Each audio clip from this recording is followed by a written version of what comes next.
start that immediately as your conditioning day or whatever basketball activity you did for that day. As soon as that's over, you, as soon as possible, immediately start trying to recover. It's intentional and it's active. And one of the best ways to do that, especially after a basketball conditioning day, is to combine that sort of mental debrief with active physical recovery. What I mean is, while you think about all the stuff you just did and what went right, what went wrong, and how you can use all of that to get improvement and progress from it, as you're thinking about all of that, you can be actively, physically starting your recovery process. For me, that means two major components on the physical side. That's mobility and stretching. Especially on basketball conditioning days, you just put yourself through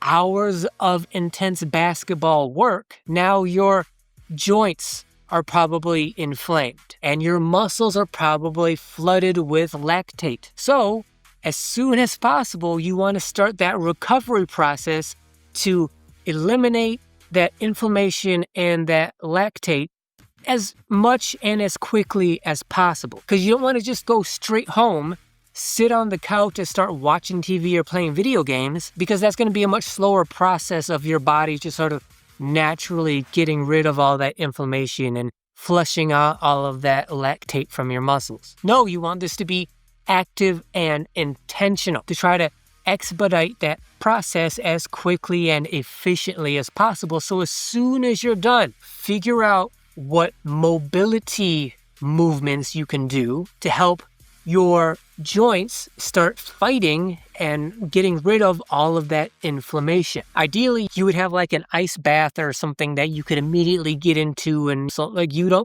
probably don't have like ice packs or an ice bath or whatever to get into to really physically try to get rid of all of that inflammation.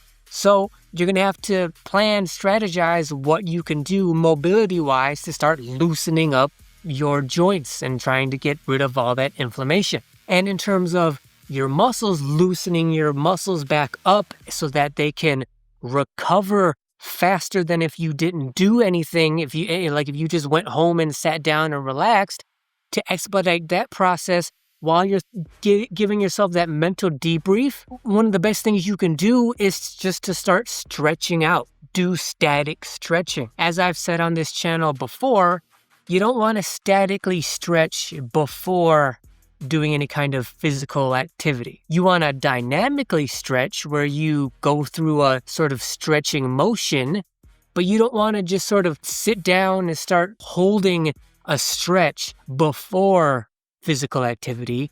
That's for after, as you start to recover. Dynamically stretch before physical exertion, statically stretch afterwards, which is great because while you're doing those static stretching, you could also be doing the mental debrief at the same time. And really, unless you're a completely new beginner when it comes to stretching, in my opinion, there is no version of like stretching too much or too long.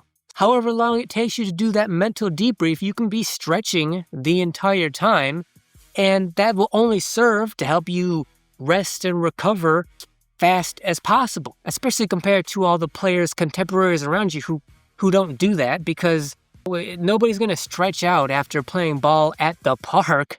Like, people may look at them as being a weirdo. They couldn't possibly have that. But for us, being the serious recreational outdoor pickup players that we are, who are trying to become the very best players we can be as fast as we can be, we don't care.